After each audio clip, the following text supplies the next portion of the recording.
ஜெபம் செய்வோம். எங்களை அளவில்லாமல் நேசிக்கிற எங்கள் பரலோக தகப்பனே, நன்றியோடு நாங்கள் துதிக்கிறோம், ஸ்தோத்திரிக்கிறோம் ராஜா. கர்த்தாவே, இந்த நாள் நம்முடைய பாதத்தில் நாங்கள் வந்து ஆண்டவரே நம்முடைய கைகளில் உள்ள கருவிகளாக எங்களை அர்ப்பணிக்கிறோம். எங்கள் ஒவ்வொருவரையும் நீர் பயன்படுத்துங்க ஆண்டவரே. நம்முடைய பாதத்தில் வந்திருக்கிற நாங்கள் ஒவ்வொருவரும் உம்மால் அழைக்கப்பட்டு உம்மால் தெரிந்து கொள்ளப்பட்டு வெவ்வேறு கோணங்களிலே பயன்படுத்தப்படுகிறவர்களாக இருப்பதற்காக தோத்திரம் செலுத்துகிறோம். இந்த நாளிலும் நம்முடைய வேத வசனத்தின் மூலமாக நீர் எங்களோடு கூட பேசுங்க கர்த்தாவே. நீர் எங்களை பயன்படுத்துவதற்கு நாங்கள் தகுதியுள்ளவர்களாய் காணப்பட கிருபை செய்யுங்க. இயேசு கிறிஸ்துவின் மூலம் வேண்டிக் கொள்கிறோம் நல்ல பிதாவே, ஆமென். பரிசுத்த ஆவியானவரின் பண்டிகையின் 2ஆம் நாளிலே நாம் கவனித்த ஒரு முக்கியமான காரியம், திருச்சபையில் இருக்கிற ஒவ்வொருவரையும் கடவுள் அழைத்திருக்கிறார். நாம் எல்லாரும் ஆசாரியர்களாக, ராஜாக்களாக, தீர்க்கதரிசிகளாக, ஆண்டுடைய வார்த்தை சொல்வதற்காக, ஆண்டவருக்காக செயல்படுவதற்காக அழைக்கப்பட்டிருக்கிறோம் என்று நாம் கவனித்தோம். ஆலயத்திற்கு வருகிற யாரும் பார்வையாளர்கள் இல்லை. நாம் எல்லாரும் ஆண்டவருடைய திருப்பணியில் பங்காளர்கள். ஆகையினாலே ஆண்டவர் நம் ஒவ்வொருவரையும் பயன்படுத்துகிறார். ஏதோ ஒரு சிலரை மட்டுமல்ல. ஒருவேளை சிலரை பேசுகிறதற்கு பயன்படுத்துகிறார், மற்றவர்களை செயல்படுவதற்கு பயன்படுத்துகிறார், உதவி செய்வதற்கு பயன்படுத்துகிறார், சாட்சியாய் வாழ பயன்படுத்துகிறார். ஆக மொத்தம் நம் எல்லாரும் ஏதோ ஒரு விதத்திலே கடவுளால் பயன்படுத்தப்படுகிறோம். ஆகையினால இந்த நாளிலே கடவுள் நம்மை பயன்படுத்துவதற்கு நமக்கு என்ன தகுதி இருக்க வேண்டும், அல்லது கடவுள் நம்மை பயன்படுத்துவதற்கு நம்ம இடத்துல என்னத்தை ஆண்டவர் எதிர்பார்க்கிறார் என்ற ஒரு காரியத்தை நான் உங்களோடு கூட பகிர்ந்து கொள்ள விரும்புகிறேன். அது கர்த்தர் மோசேயை அழைத்த மோசையினுடைய அழைப்பிலிருந்து சில காரியங்களை உங்களோடு கூட பகிர்ந்து கொள்ள விரும்புகிறேன். யாத்திராகமத்தின் புத்தகம் 3ஆம் அதிகாரம். இந்த 3ஆம் அதிகாரத்தில் கர்த்தர் முச்செடியிலிருந்து மோசையோடு பேசின அந்த சம்பவத்தை நாம் அறிவோம்.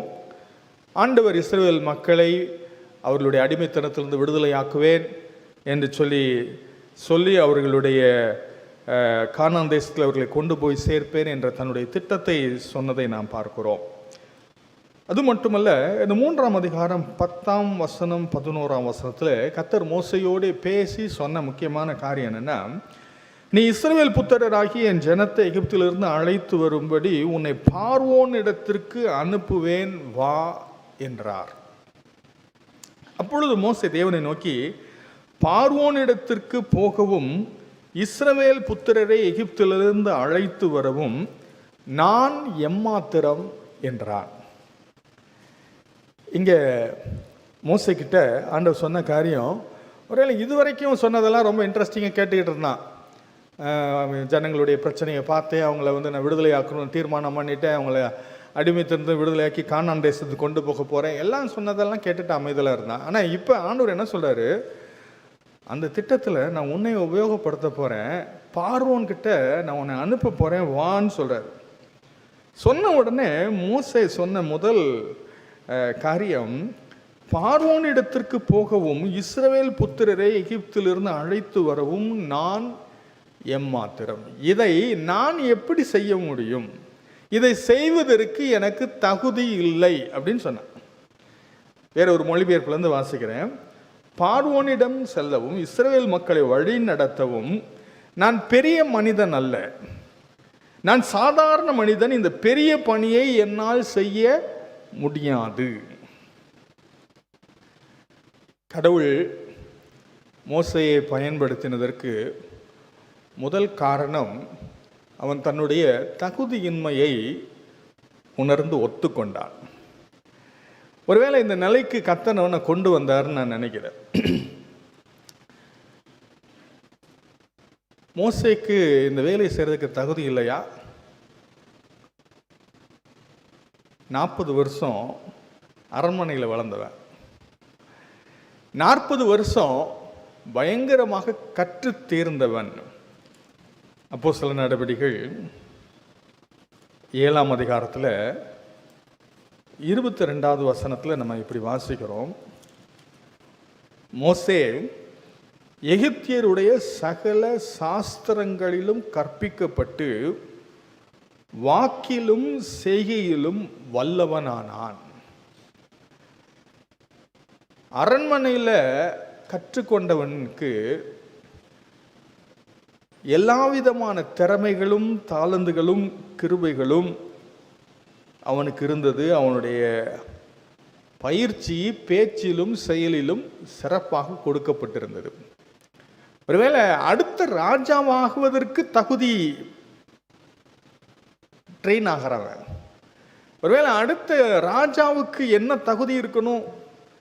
நிர்வாக திறமை, அவனுக்கு போர் பயிற்சி, வழி நடத்துவதற்கு ஒரு நல்ல தலைவனாக அவன் பயிற்றுவிக்கப்பட்டிருக்க வேண்டும். ஆனால் இப்போ அவன் என்ன சொல்கிறான்?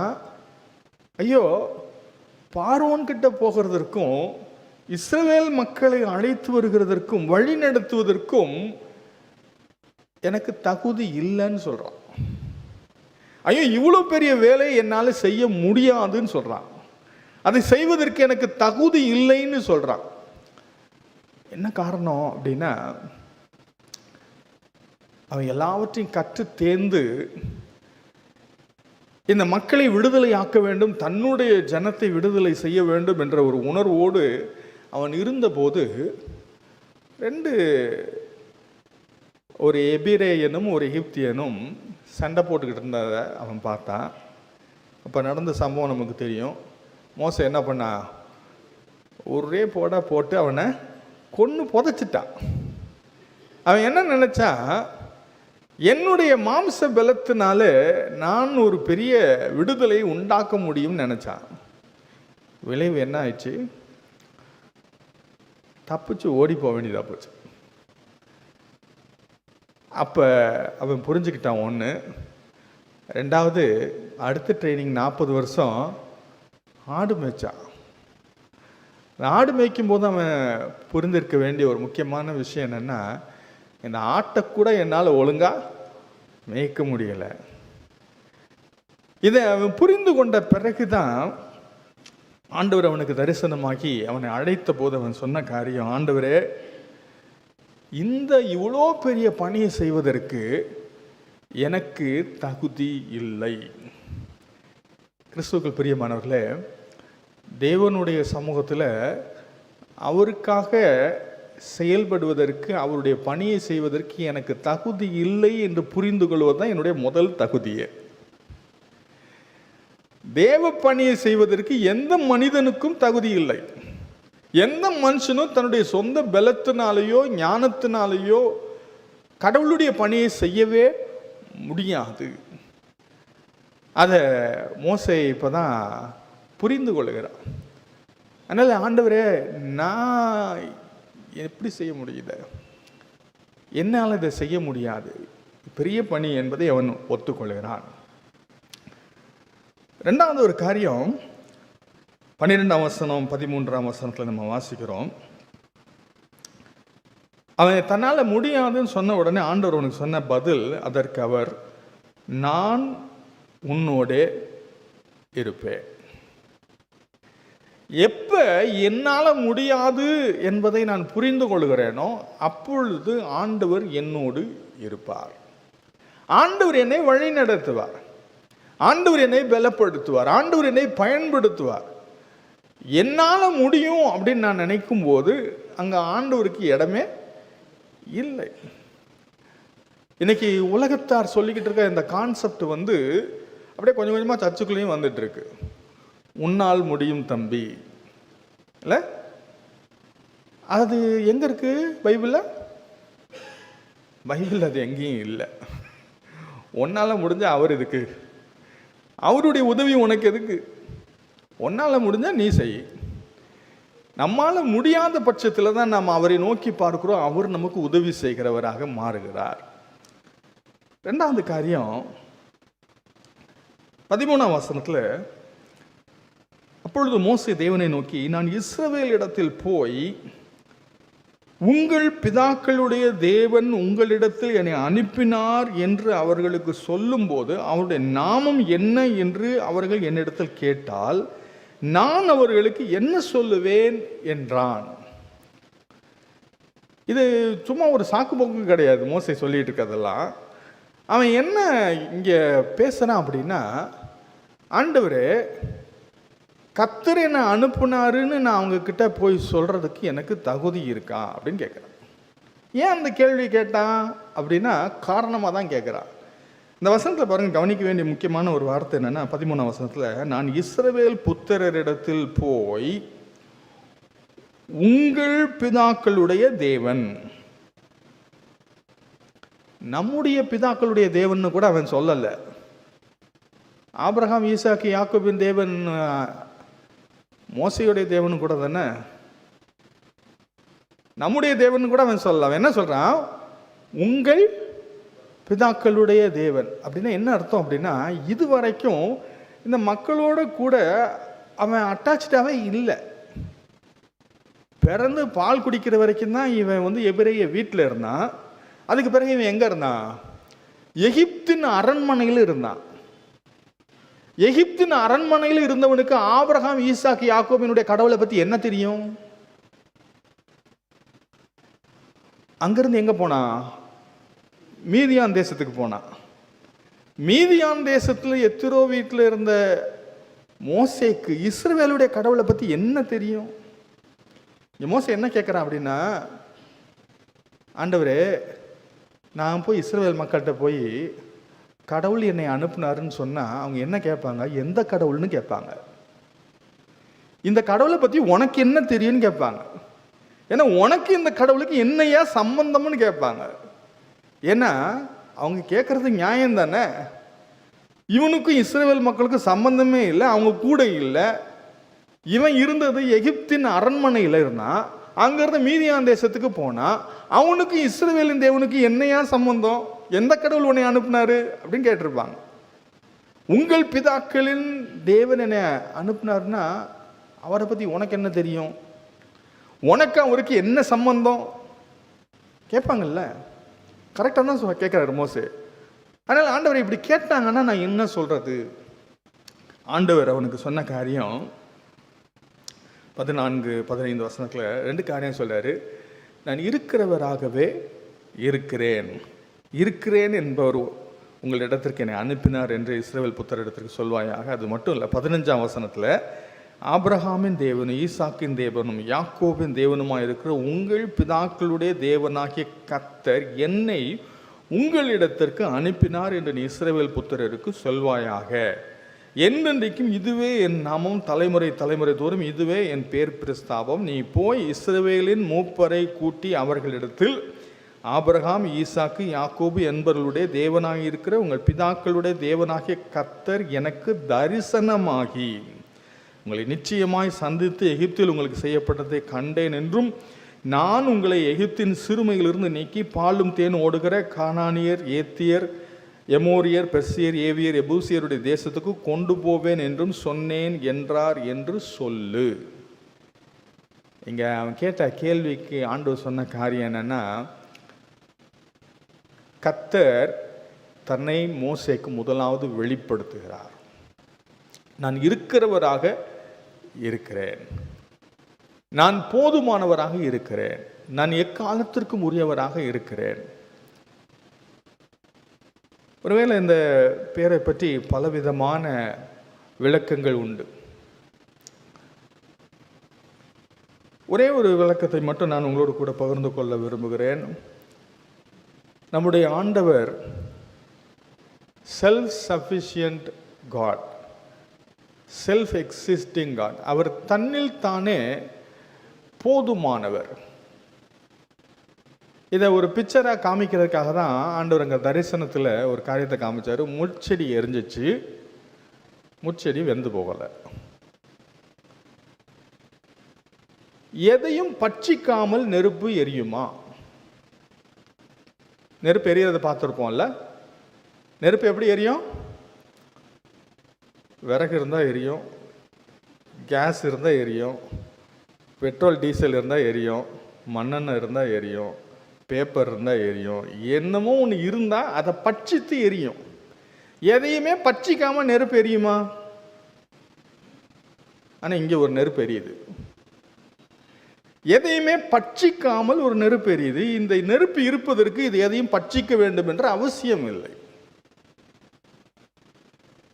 ஆண்டவர் இருப்பதற்கு எதுவும் தேவையில்லை. நீங்களும் நானும் இருக்கணும்னா நிறைய வேணும். சாப்பாடு வேணும், தண்ணி வேணும், காற்று வேணும், உறவுகள் வேணும், குடும்பம் வேணும், வேலை வேணும். இது எல்லாமே இருந்தால் தான் நம்மளால இருக்க முடியும்.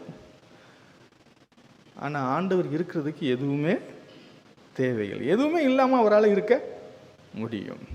ஆகையினால ஆண்டவர் அவர் இருக்கிறவர். அவர் எதையும் சார்ந்து இருக்கிறவர் அல்ல. அவர் போதுமானவராக தன்னிச்சையாக இருக்கக்கூடியவர். அது மட்டுமல்ல, இங்கே ஆண்டவர் அவனுக்கு தரிசனமாகி தன்னை வெளிப்படுத்தினதை நீ போய் சொல்லு என்று சொல்லுகிறார். அவன் கேட்ட கேள்வி, ஆண்டவரே கர்த்தரை நான் அனுப்புனார்னு சொன்னால் அவர் யார், அவருக்கு உனக்கு என்ன சம்பந்தம்னு கேட்பாங்க. ரெண்டாவது இங்கே ஆண்டவர் உனக்கு சொன்ன அதுக்கு பதில் என்ன தெரியுமா? நான் உனக்கு தரிசனமானேன்னு சொல்லு. இந்த கடவுளுக்கும் மோசேக்கும் ஒரு தொடர்பு இருக்கிறது, ஒரு உறவு இருக்கிறது. அவரை இவன் அறிந்திருக்கிறான், அவர் இவனுக்கு தரிசனமாகி இருக்கிறார். ஆகையினால கடவுளை பற்றி சொல்லணும்னா கடவுளுக்கு எனக்கும் ஒரு தொடர்பு இருக்கணும், கடவுளுக்கு எனக்கும் ஒரு உறவு இருக்கணும். கடவுளை நான் அறிந்திருந்தால் தான் நான் கடவுளை ரெப்ரசன்ட் பண்ண முடியும். மோசே அதை சரியாக புரிஞ்சுக்கிட்டு தான் கேட்டேன், ஆண்டவரே கர்த்தரை நான் அனுப்புனார்னு சொன்னா அவர் யாருப்பா, உனக்கும் அவருக்கு என்ன சம்பந்தம் அப்படின்னு கேட்டால் நான் என்ன சொல்றது? ஆண்டவர் சொல்றாரு, அவர் எனக்கு தரிசனமானார்னு சொல்லு. அப்ப ஆண்டவர் என்னை பயன்படுத்த வேண்டுமானால் நான் ஆண்டவரோடு தொடர்புடையவனாக இருக்க வேண்டும். ஆண்டவருக்கு எனக்கும் ஒரு ஆழமான அன்பின் உறவு இருக்க வேண்டும்.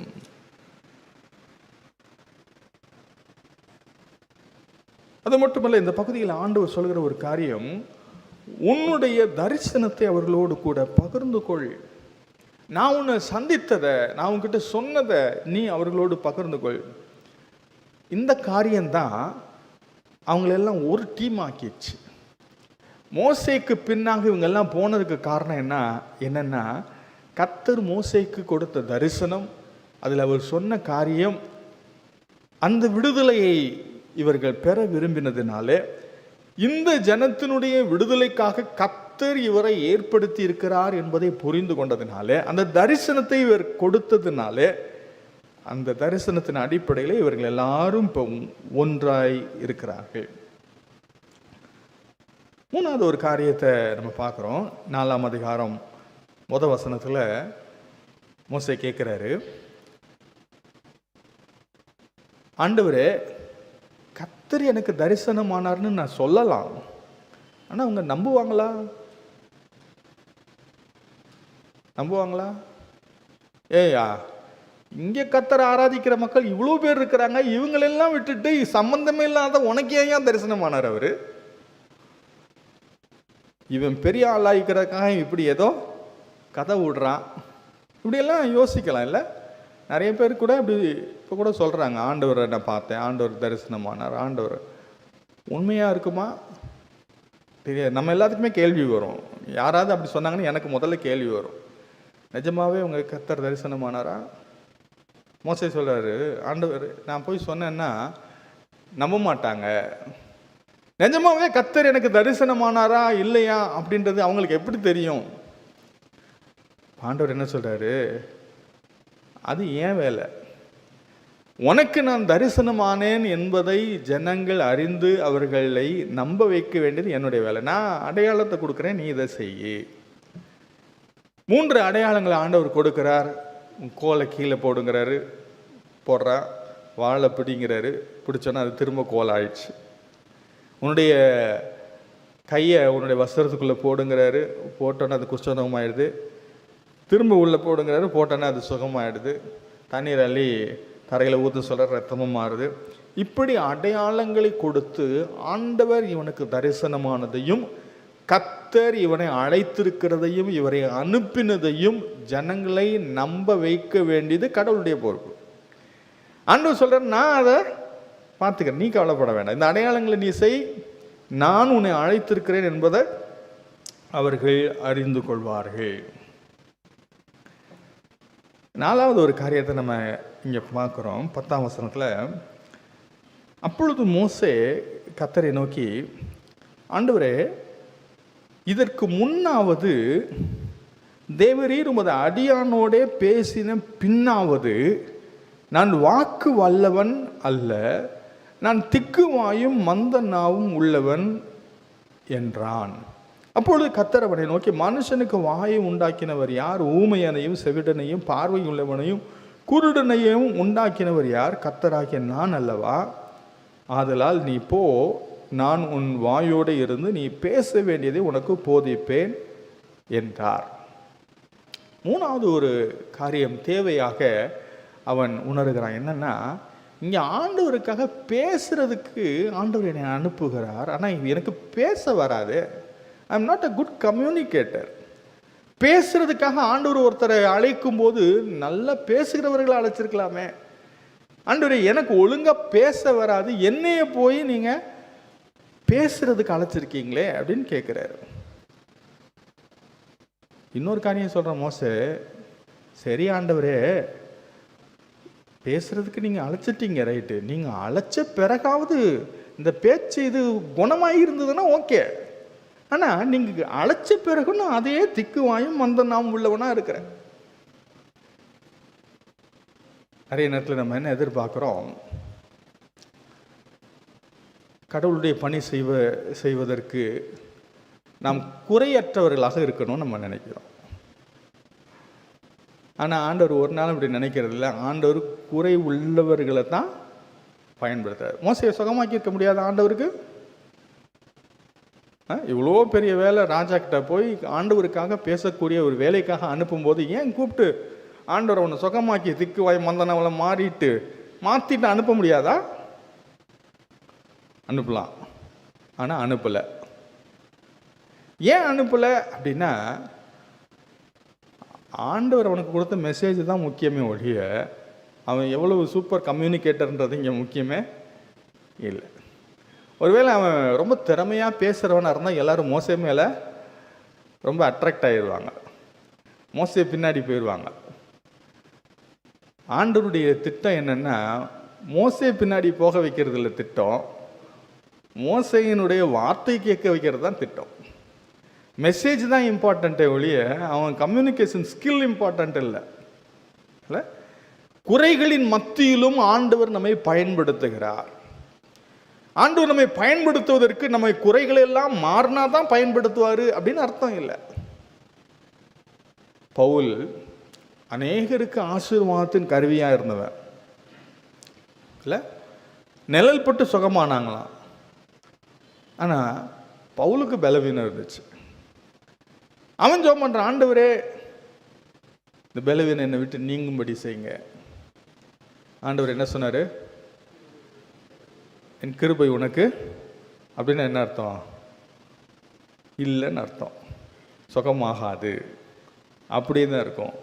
ஆனால் அதன் மத்தியில் என்னுடைய கிருபை நான் உனக்கு கொடுப்பேன். ஏன் ஆண்டவர் இப்படி வச்சிருக்கிறாரு? அங்கேயே ஆண்டவர் சொல்கிறாரு, உனக்கு வெளிப்படுத்தப்பட்ட மேன்மை நிமித்தம் நீ உன்னை உயர்த்தாதபடிக்கு அதை உன்னை குட்டுகிற சாத்தானுடைய தூதனாய் இருக்கும் அப்படிங்கிறார்.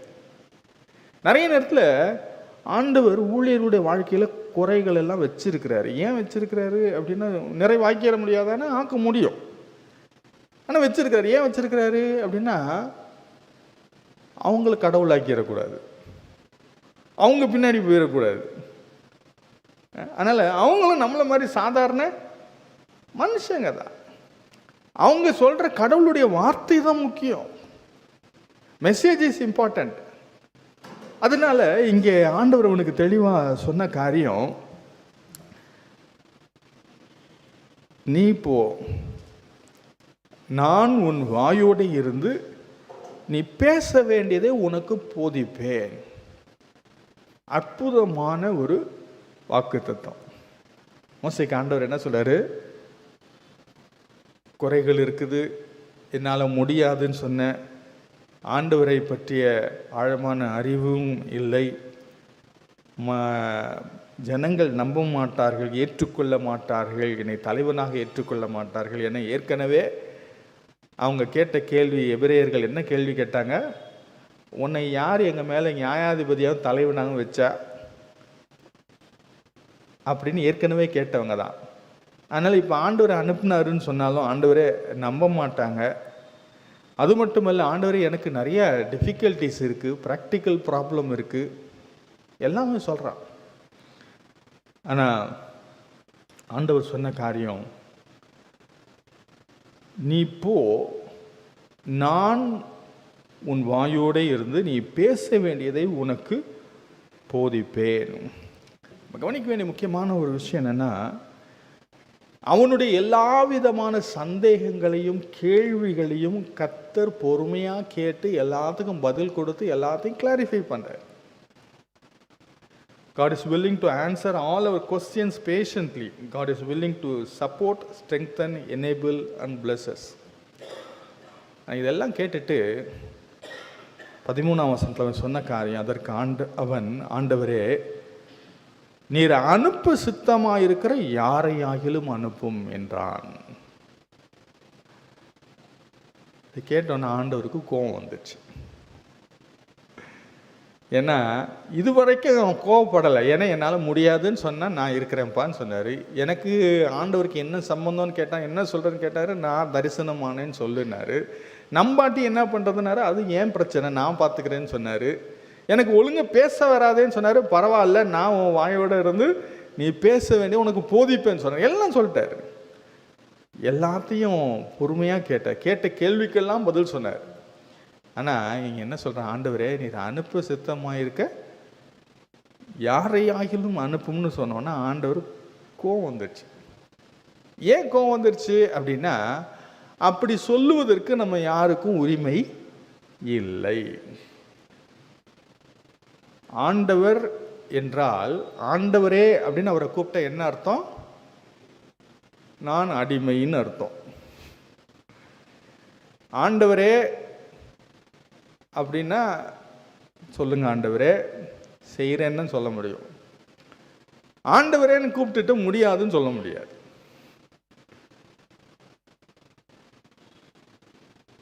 மரியாள் ரொம்ப அழகாக சொன்னாங்க, இதோ நான் ஆண்டவருக்கு அடிமை. அப்படிதான் சொல்லணும். அவர் ஆண்டவராக இருந்தால் நான் நோன்னு சொல்ல முடியாது, நான் எஸ்ன்னு மட்டும்தான். இல்லைன்னா அவர் ஆண்டவர் இல்லை. அவர் என்னுடைய எஜமானாக இருந்தால், நான் அடிமையாக இருந்தால் முடியாதுன்னு சொல்லவே முடியாது. கேள்வி கேட்கலாம், இயலாமையை சொல்லலாம், விளக்கம் கேட்கலாம், எப்படி செய்யறதுன்னு கேட்கலாம், அதெல்லாம் கேட்கலாம். முடியாதுன்னு சொல்வதற்கு வாய்ப்பு இல்லை. கிறிஸ்துவுக்குள் பிரியமானவர்களே, ஆண்டவர் தொடர்ந்து அவனுக்கு சொன்ன அடுத்த ஒரு முக்கியமான வாக்குறுதி, உனக்கு உதவிக்கு நான் ஆரோனை அனுப்புகிறேன்.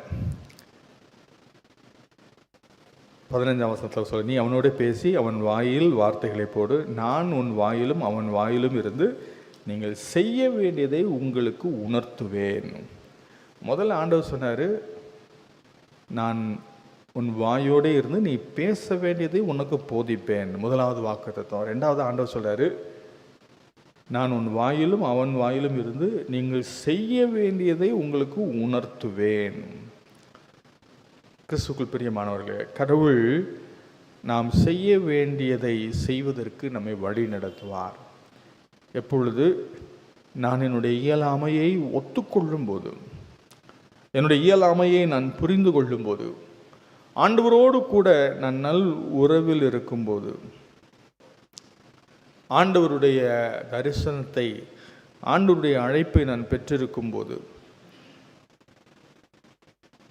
ஆண்டவர் தம்முடைய அடையாளங்களினாலே நம்மை வழி நடத்தும் போது, கடவுள் நம்முடைய குறைகளின் மத்தியிலும் தம்முடைய வார்த்தையை நமக்கு அருளும் போது, அவருக்காக செயல்படுவதற்கு தேவன் நம்மை வழி நடத்தும் போது ஆண்டவர் கரங்களிலே நாம் ஒவ்வொருவரும் பயன்பட முடியும்.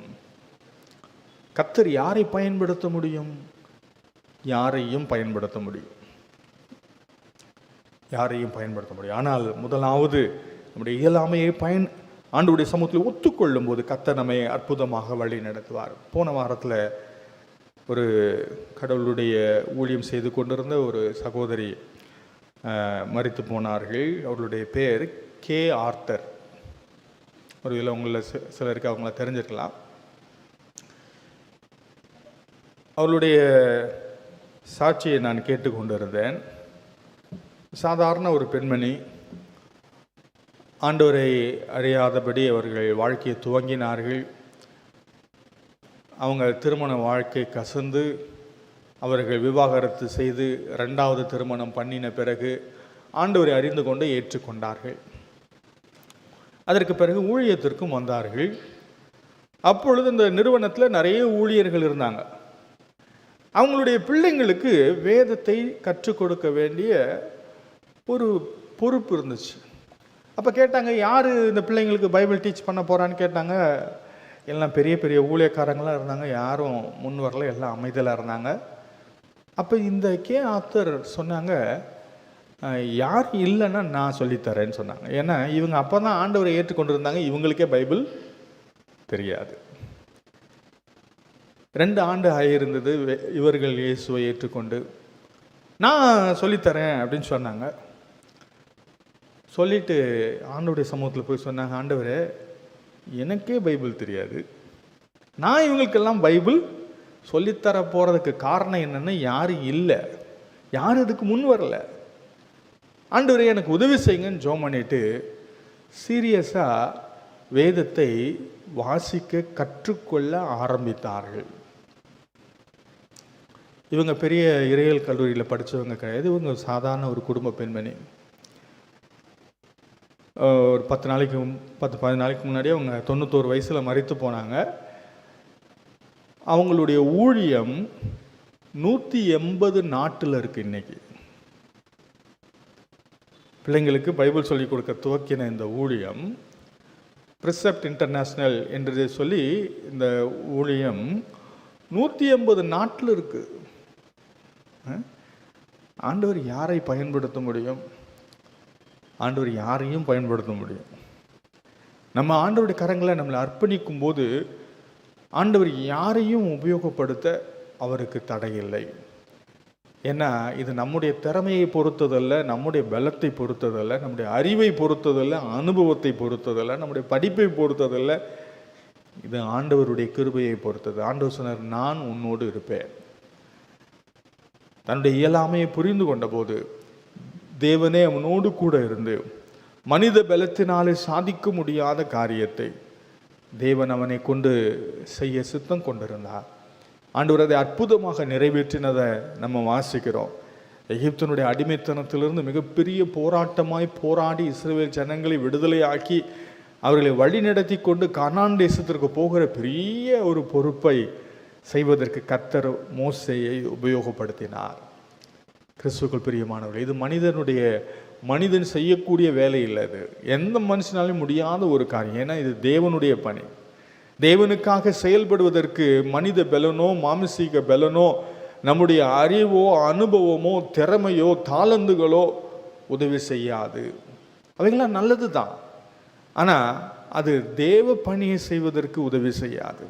நம்முடைய இயலாமையை புரிந்து கொண்டு தேவனுடைய பாதத்தில் நம்மை தாழ்த்தும் போது கர்த்தர் யாரையும் பயன்படுத்துவார், யாரையும் உபயோகப்படுத்துவார், யாரையும் உபயோகப்படுத்தி அவருடைய திட்டத்தை நிறைவேற்றுவார். அதற்கு தேவனுடைய கரங்களில் நாம் நம்மை அர்ப்பணிக்கலாமா? ஜெபம் செய்வோம்.